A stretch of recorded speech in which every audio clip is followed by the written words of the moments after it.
the MS Michigan Man 64 podcast. My name is Brian Wallace, and I am the MS Michigan Man 64. The MS Michigan Man 64 podcast is about chronic disease awareness. I have had multiple sclerosis for the last 27 years. It's an invisible chronic disease that I've been battling for half of my life. I want to share with you what it is like living with the chronic disease from my experiences and the experiences of other chronic disease warriors. We can fight to have a voice to those that want to listen. Together, we can motivate and educate. Hi, welcome to the MS Michigan Man 64 podcast, where I am trying to spread awareness about what it is like living with chronic disease.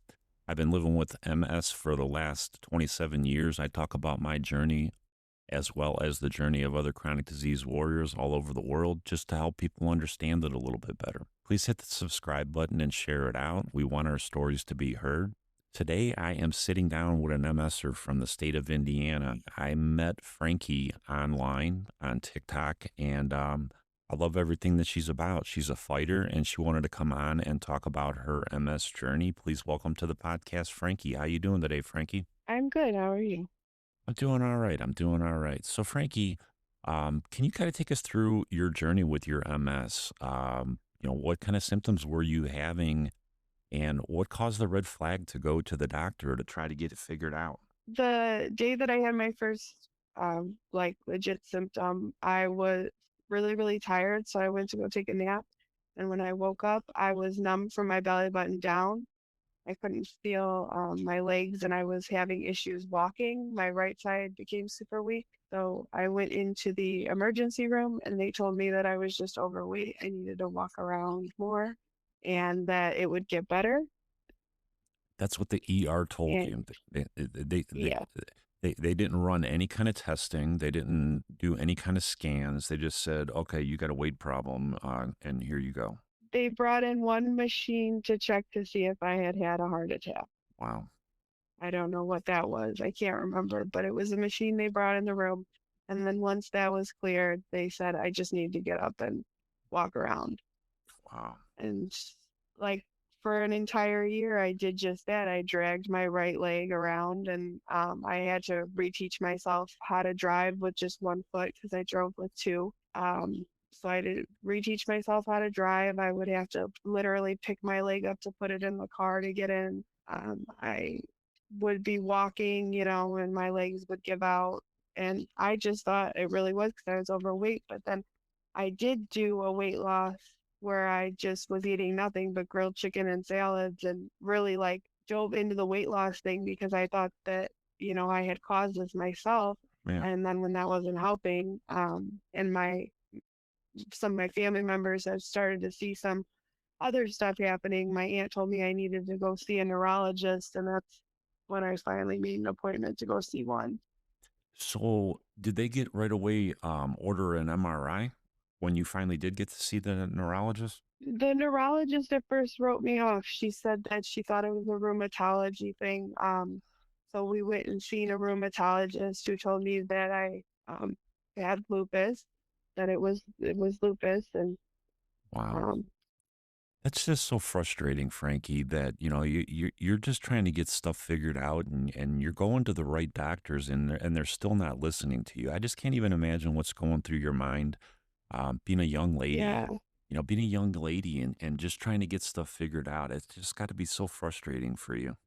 Yeah, and I was young, I was working full time, and I had a 1-year-old. And that was the most difficult thing, having a 1-year-old and trying to keep up with her. Right. While I was trying to figure out what was going on with myself was probably my biggest battle in the beginning, was just getting a handle on being a mother and being ill, Yeah, right. Yeah. Life's still going on. You're going through your symptoms, and life's not stopping for you.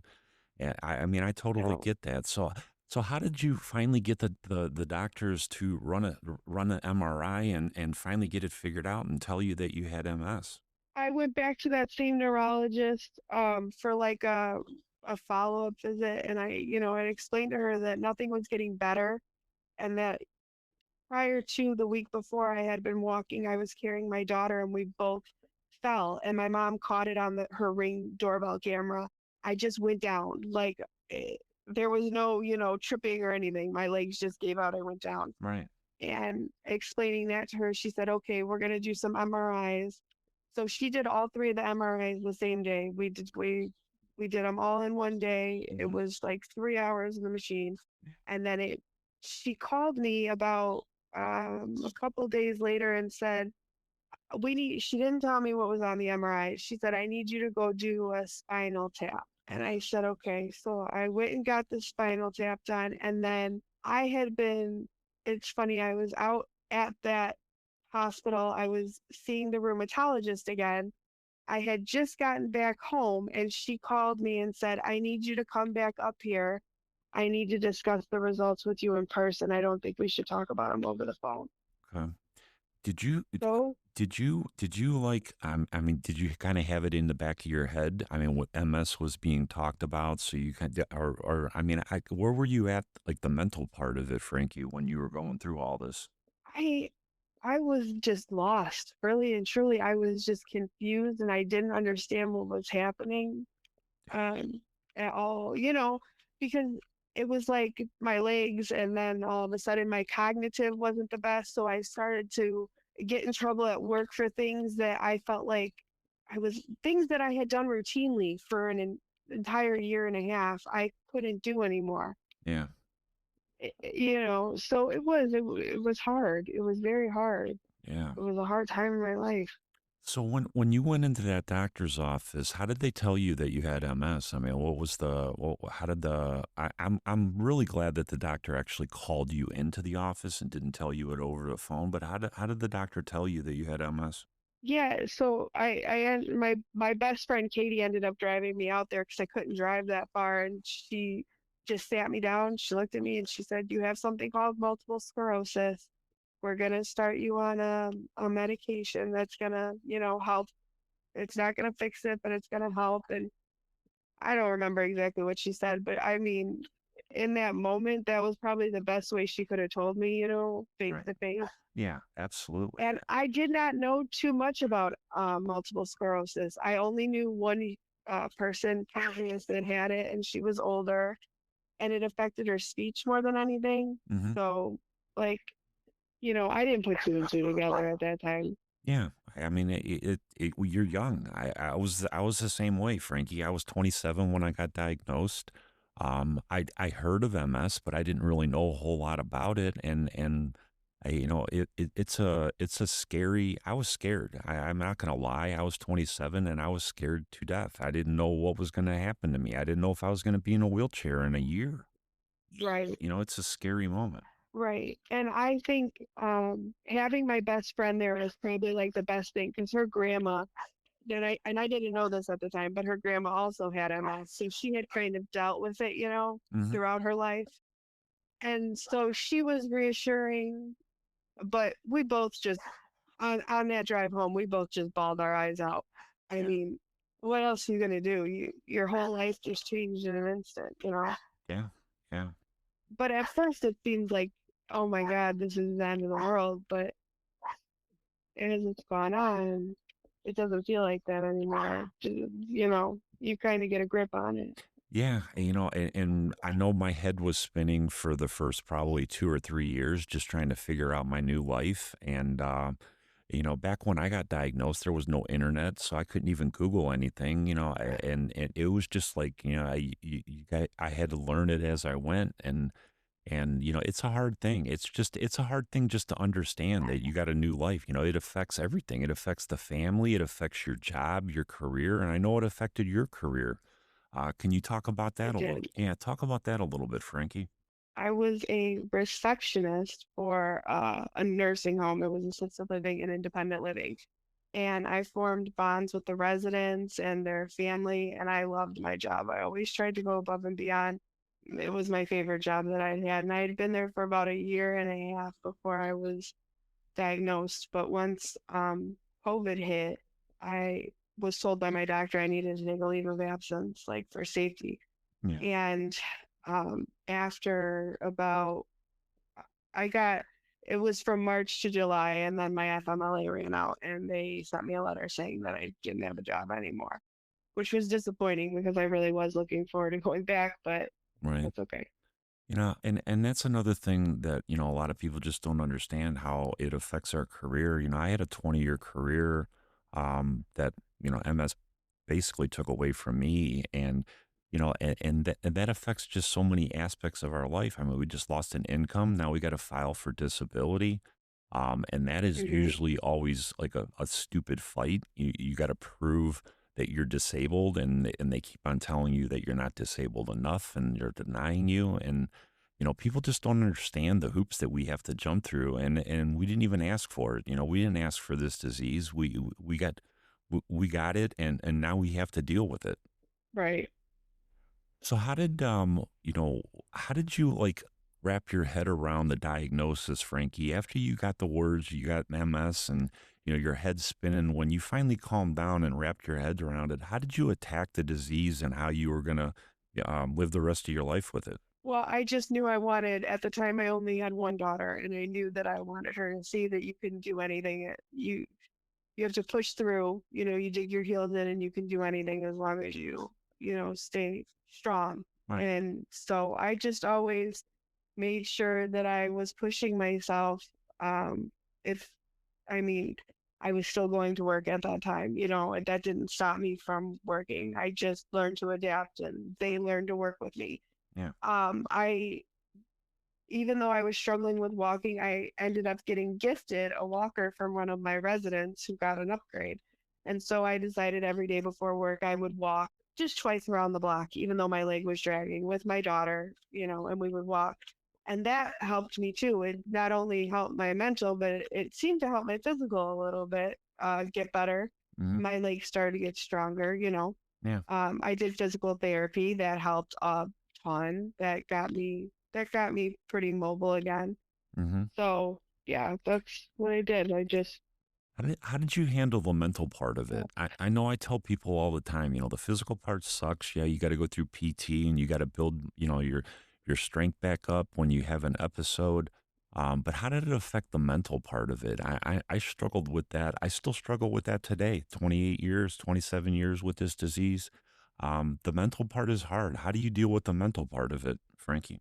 I deal with the mental part of it with music mainly. I listen to a lot of songs that are empowering when I'm having a bad day, and that like gets me up and moving and going because it motivates me. I do sometimes I'll do like a little bit of the girly stuff, to make myself feel better, color my hair, get myself ready, makes me feel better. I think that's important, Frankie, just to have tools. Because like I said, the mental part is the hard part. I actually found podcasting now, now that I'm not working, just something to occupy my mind because that's the hardest part of this. You're fighting your mind. You're fighting. You feel guilty that you're not able to do things, and I know you have kids, and that's a And struggle. yeah, I mean, my kids are grown now, but I remember when they were young, and that's a hard thing to do because you're trying to explain that to them, and how did you handle that with? Because I know you got young kids. I do. My 8-year-old is starting to understand. I'm open with my kids about it. I mean, they see the struggles and they have questions. Not so much the 3-year-old, but the 8-year-old definitely has questions. Especially because, it could be 6 months without me using a walker, and then I have to pull it out and I have to use it for a little bit. And she'll be like, "Why are you using that?" And you have to explain that, the disease has its ups and downs. I'll be great for however long, and then there's going to be a lull period where I'm going to struggle for a little while. So I am open with her because I feel like it's better to be open than her, wondering, why is my mom like this? Yeah, But I struggle. That's probably my biggest struggle with MS. It's not what I go through. I constantly have mom guilt. yeah, Um, because I have to sit out a lot of things.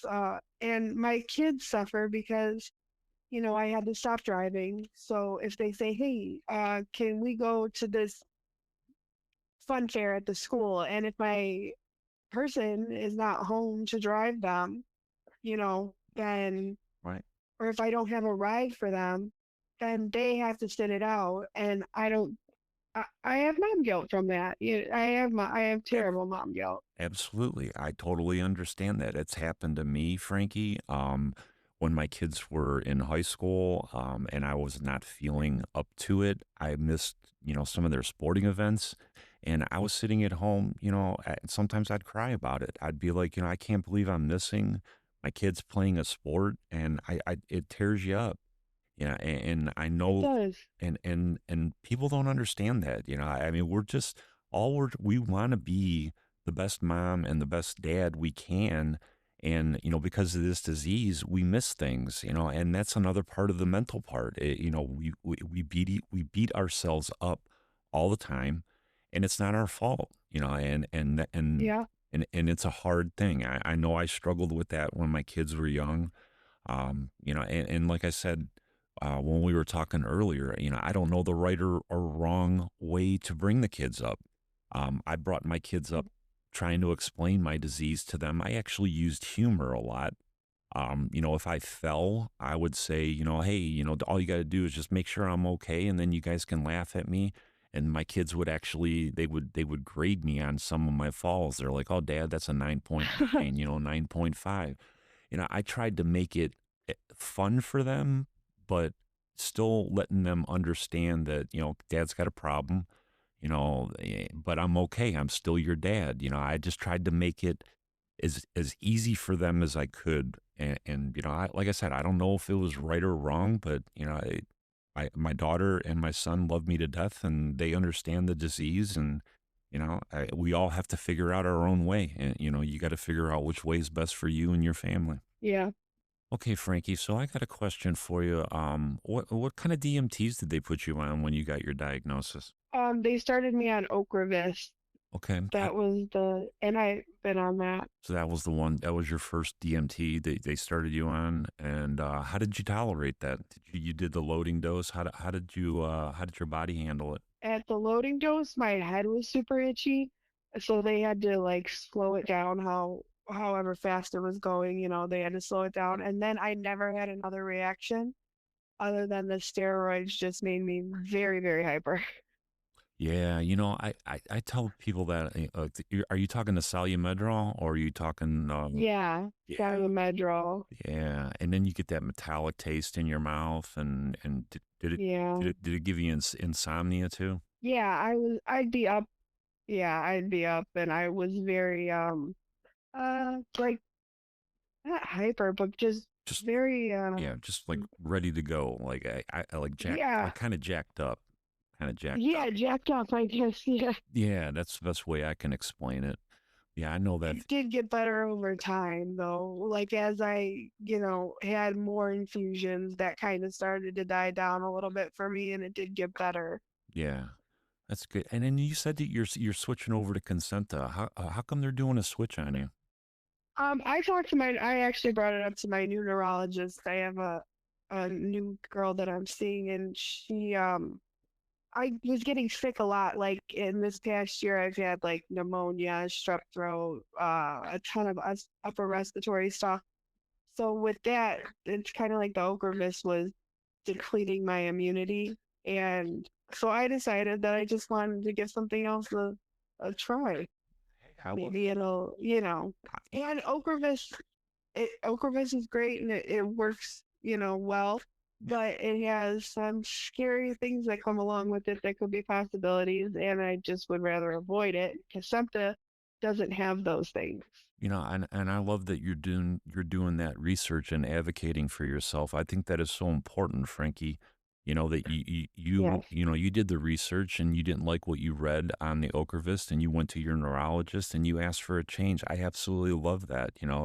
There's a lot of people that think that the neurologist is the say all end all, and you have to do what the neurologist says. But that's not true. If you want to do another DMT, you have every right to go into a neurologist. I absolutely love that you did that. That's advocating for yourself. That's so important with this disease or any chronic It's disease, very really. Yeah. So I got another question. I know we met each other on TikTok, and I love talking about TikTok and just the importance of that community. Can you talk to me a little bit about your platform and, just the importance of doing the lives and just connecting with other people with the chronic disease? Yes, so I love TikTok and I love the lives. I try to be there every morning at 7:30 to be on Randy's live in the morning. And throughout the, day, then you go and you see your other friends that are doing lives. But I think it's great that we all just hang out. Some days we might all be cleaning, but we're on the live. Some days we're listening to music and we're dancing and we're just hanging out. It's so diverse, but it's wonderful because you always have a friend. You always have someone that you can go talk to. If you're having a bad day, good day, you want to share news, whatever, somebody is there. And you form real bonds with, the people that you meet on there. Absolutely. And I think that's important. It's important to have people in your circle that understand what you're going through, and who better to relate than people who have the same Yep. chronic illness that you do. We were talking about this before we started recording. I'm 55 years old, and before I got on TikTok about a year and a half, 2 years ago, I was anti-social media. I didn't do Facebook. I didn't do Instagram. I just didn't want the distraction. I thought it was a stress. And when I got on TikTok and found that community, I'm 27 years in with this disease, and I only physically met in person a handful of people that have had this disease and even talked to people with this disease. And now, I got, over 1,700 followers, and most of them have chronic diseases. And it's just an amazing, amazing community. I never knew it existed, but just to find those people out there that understand what you're talking about. If you say you're fatigued, they don't say, oh, you're just lazy. They understand the word fatigued and MS. And it's just an awesome tool in the mental part of it, just to talk to people that get it. I just love TikTok. Yeah, I love it too. It definitely helped me become more comfortable in my own skin. I was less ashamed, I guess. Before I got on TikTok, I didn't talk much about my disease to anybody. I kind of just acted like it didn't exist. It's there, but you're just ignoring it, kind of. You do your DMT, whatever, you go on about your life. But when I met the people on TikTok, it made me more vocal in real life about what I'm going through. And it made me feel more comfortable being able to say, hey, I'm having a bad day today and I need help, where I would have never before. Yeah, absolutely, absolutely. I just it TikTok. I'm not going to sit here and say it saved my life or anything like that, but it has helped me through just some hard times. Just in the last year and a half, you get on and you're struggling a little bit, and you get on with Randy or you get on with Debbie over in Colorado or Trina down in Tennessee. And you just talk to people and they get it, they understand, and it's just an awesome, Yeah. awesome community. I would recommend to anybody that has a chronic disease, find your community on TikTok, because I mean they're out there. There's thousands and thousands of people out there that get it, and it's just an awesome thing. Okay, Frankie. So I got another question for you. So let's talk about your support system. Your family, your friends. Um, um, how do they understand the disease, and how are they there for you? Um, my mom is probably my biggest support. Um, she she understands it more now. She actually got a job working at a neurologist's office, so now that she sees it more, she has a better, understanding of it. And it's made her even really press on to get those. She works prior authorization, and because she knows that it's so important, she like really will work to get those approvals for people for their MRIs and stuff, because she knows that you need that stuff. So in that way, I think um, she was able to get a better grip on what I was dealing with seeing other people. Yeah. But she's a huge help. She takes my kids every other weekend for me. She watches them Friday to Sunday. pretty much every other weekend, so that I get a break because I wouldn't if she didn't, Yeah. you know, Yeah. take them. But it is nice. That's my like rest and, that's my rest time. And then when they come back, I'm good to go for the next 2 weeks until she takes them again. So that is super helpful. I have friends that, I have a friend that lives across the street. She'll take me to some of my appointments or just, get me out of the house, just take me for a drive because I don't leave really very often. I have my friend Melanie, who also has MS. She lives in my neighborhood. She lives 2 houses away from me. We met in real life, but now we are also connected on TikTok.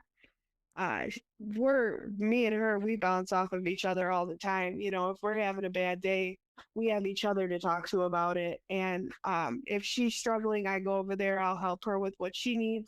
If I'm struggling, she'll come over here and help me with my youngest or just help me with whatever I need. So those are a few of the big ones that I have that'll help. I have my friend Katie. She will come pick me up. She takes me for rides. We go for drives and go get coffee. And I have really good people in my circle. It is small, but I have a great support system. That is so important, Frankie. I noticed that you said your circle is small, and mine is too.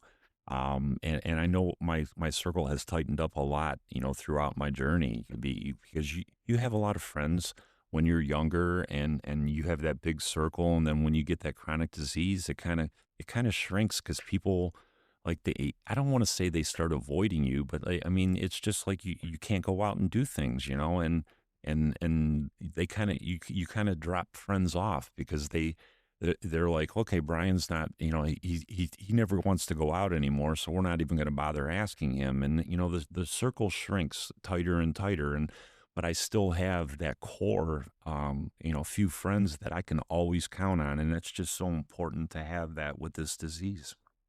It is. It is. And I also forgot to mention I have an infusion buddy that took me to my infusions and sat with me and made sure I wasn't alone and had snacks and drinks. And That's that was nice too. The people, I know exactly what you're talking about. People do fall off. You lose a lot of people during this process, but it's almost good that it eliminates them because you realize who's actually in your circle. Amen. That actually is going to have your back and show up not just for the fun times, but the bad times too. Amen, man. And I some people don't have that. So I am blessed. yeah, I am blessed. I agree with you 100%, Frankie. It's a really eye-opening experience to see who is really going to be there in your corner. I've had 27, 28 years to figure all that out, and it is but it makes you feel good that you have that core there that are going to be there no matter what, and that's just awesome that you have that. I just think that is so important with this disease. So, Frankie, Yeah. I got another question. Let's talk mobility aids because I know that's another struggle for a lot of people. It was a struggle for me. I was young, 42 years old when I started having to use a cane, and I fought that. How were you with accepting the fact that you had to use mobility aids? Did you struggle with that? I did. I struggled a lot with it because, 24 years old walking with a walker, like Right. that was hard for me. And even going into work, they kept telling me, you need to use a walker because the walk from the parking lot just to get into the building was a lot. And then you had to walk to go punch in, and that was a hike. And everybody was telling me, just use the walker. So finally, instead of dragging my leg by myself, I would use the walker. And yeah, it did help. So I finally gave into it. And it does help. On the bad days, I use it if I need it. I haven't had to use it for a long while, but if I have to use it again, I have to use it again. You It know, doesn't bother me anymore. You know what? Mobility aids don't bother me anymore either, but I did struggle too. And I think a lot of it was, that I was a guy, and Yeah. I was a young guy, and you don't want to look weak, and even women, they don't want to look weak, and we struggle. It's such a mental struggle. But the thing that I realize is that once I finally gave into that cane and even that walker, I'm able to do things again. I'm able to go. Yeah. I'm able to go out to dinner, or I'm able to go to the mall or to the park, or like my kids were still playing sports, I was able to go to football games, or my daughter playing volleyball. Even if I had to use a wheelchair, and I hated it in the beginning, I was embarrassed about it, but it made me, it still gave me my independence, and the ability to still do things that I wanted to do and love to do. And it's a hard thing to get used to it, but I mean, I'd rather be using my mobility aids than sitting inside of my house and staring at four walls, if that makes sense. Yeah. Yeah. Yeah. So, Yeah, I had to use it this summer, this past summer. That would probably be the best example. I wanted to go to the beach, but I knew I couldn't handle the sun and I knew I couldn't handle that walk. And so I used the walker and we ended up going to the beach downtown Chicago at night because they're still open at night till like 10 o'clock. mhm. And so I was able to enjoy the beach, but on my terms, you know? Yeah, absolutely. You still want to do things. I did the same thing. I went to a wedding in Savannah, Georgia. My niece got married a few years back. Had my wheelchair down there. I hadn't been to the beach in probably 20 years.